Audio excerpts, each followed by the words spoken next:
पत्नियां दिल छू लेने वाली कहानी। ग्वालियर में रहने वाला 35 वर्षीय प्रशांत बिस्तर से आंखें मलते हुए उठा। सुबह के 7 बज चुके थे। प्रशांत जैसे ही बाथरूम की ओर चला तभी दरवाजे की बेल बजी उठी। प्रशांत अपनी आंखों के कीचड़ साफ करते ही मन मन बड़बड़ाते हुए कहने लगा, न जाने सुबह सुबह कौन बेल बजा रहा है। इतनी सुबह तो किसी की आने का मतलब ही नहीं बनता है। दरवाज़ा खोला तो सामने एक डिलीवरी बॉय खड़ा था। उसके पास एक बड़ा सा पैकेट था। उसने प्रशांत के हाथों में पैकेट थमाते हुए शांतिपूर्वक कहा, इस पैकेट पर मोहिनी नाम लिखा है। क्या मोहिनी इस घर में रहती है? तब प्रशांत ने चिड़चिड़ाते स्वभाव में कहा, मोहिनी तो मेरी पत्नी का नाम है। क्या लाए हो इस बड़े से पैकेट में? डिलीवरी बॉय ने प्रशांत को हैरत से देखते हुए कहा, डिलीवरी आपके घर से हुई है, आपको ही मालूम होगा इस पैकेट में क्या है। इस पैकेट की ऑनलाइन पेमेंट हो चुकी है। इतना कहकर डिलीवरी बॉय गली में खड़ी अपनी स्कूटी स्टार्ट करके वहां से चलता बना। प्रशांत उस बड़े से पैकेट को कमरे के भीतर ले आया और पलंग पर पटकते हुए जोर से चिल्लाया, मोहिनी कहाँ हो तुम? कहाँ मर गई? तुमने मेरी ज़िंदगी जहन्नुम बना दी। पति का पैसा बर्बाद करने में तुम जैसी पत्नियों को खूब मज़ा आता है। ऑनलाइन शॉपिंग करने का चस्का दिन पर दिन तुम्हारा बढ़ता ही जा रहा है। प्रशांत के चिल्लाने की आवाज़ सुनकर मोहिनी तुरंत रसोई के घर से बाहर निकली। हाथों में आटा सना हुआ था, चेहरे पर पसीने की बूंदें साफ दिखाई दे रही थी। साड़ी का पल्लू संभालते हुए अपने पति प्रशांत को बोली, क्या हुआ? सुबह सुबह क्यों चीख रहे हो? बच्चे सो रहे हैं, जाग जाएंगे। प्रशांत एक बार फिर गर्म लहजे में बोला, तुम्हारी बहनों को तो ऑनलाइन शॉपिंग करने का भूत सवार है। उनकी देखा देखी अब तुम्हें भी ऑनलाइन शॉपिंग करने का चस्का चढ़ गया।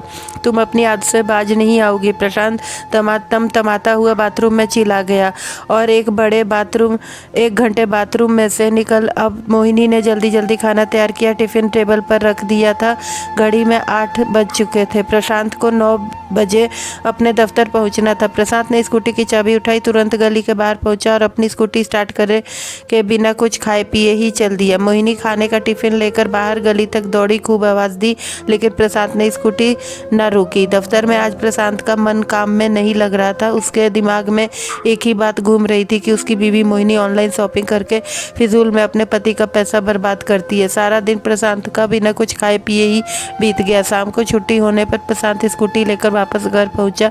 पलंग पर उसकी नज़र गई तो वह सुबह वाला बड़ा सा पैकेट अभी भी बिस्तर पर पड़ा हुआ था। इतने में प्रशांत की माँ पुष्पा देवी भी प्रशांत के कमरे में आ पहुंची। माँ ने प्रशांत से पूछा, इस पैकेट में क्या है? तब प्रशांत ने उस पैकेट को खोला तो उसके एक जोड़ी जुराब दिखाई दी। प्रशांत को यह याद आया, कुछ दिन पहले उसकी जुराब फट चुकी थी, किंतु समय न मिलने के कारण वह मार्केट नहीं जा पाया था। प्रशांत ने पैकेट को और खंगाला तो उसमें एक लिफाफे में किताबें थी। वह किताब देखकर प्रशांत की माँ खुशी से बोली, इस लेखिका की किताब को मैंने कहाँ कहाँ नहीं ढूंढा, पर ना मिली। परसों ही मैंने मोहिनी को इस किताब का जिक्र किया था और उसने मेरे लिए ऑनलाइन किताब मंगवा दी। पैकेट के भीतर एक नीले रंग की टोपी दिखाई दी। पुष्पा देवी ने टोपी उठाते हुए कहा, तेरे बाबूजी तुझसे कितनी बार कह चुके थे कि गर्मी शुरू हो चुकी है, बाहर निकलने में नंगे सर धूप लगती है, इसीलिए एक नीले रंग की टोपी खरीद कर ले आ, मगर तूने कई बार अनसुनी कर दी। चलो अच्छा हुआ बहू ने ऑनलाइन से इन ज़रूरत की चीज़ों को घर बैठे ही मंगवा लिया।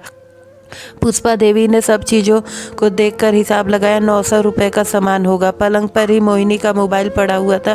प्रशांत ने मोबाइल चेक किया तो सुबह 7 बजे डिलीवरी बॉय ने ऑनलाइन मंगवाया गया सामान की कीमत केवल 350 रुपये थी।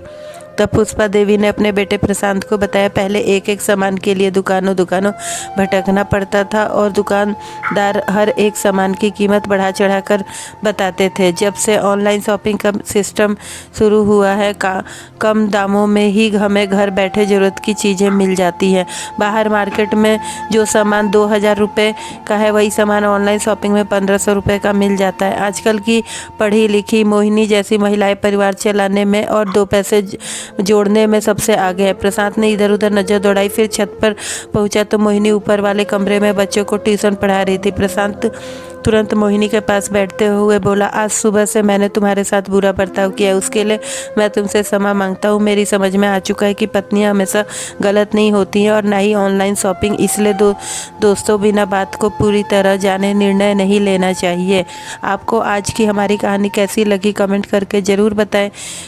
पसंद आने पर लाइक और शेयर करें। ऐसी अच्छी अच्छी कहानियों के लिए चैनल को सब्सक्राइब करना ना भूलें। तो मिलते हैं फिर एक नई कहानी के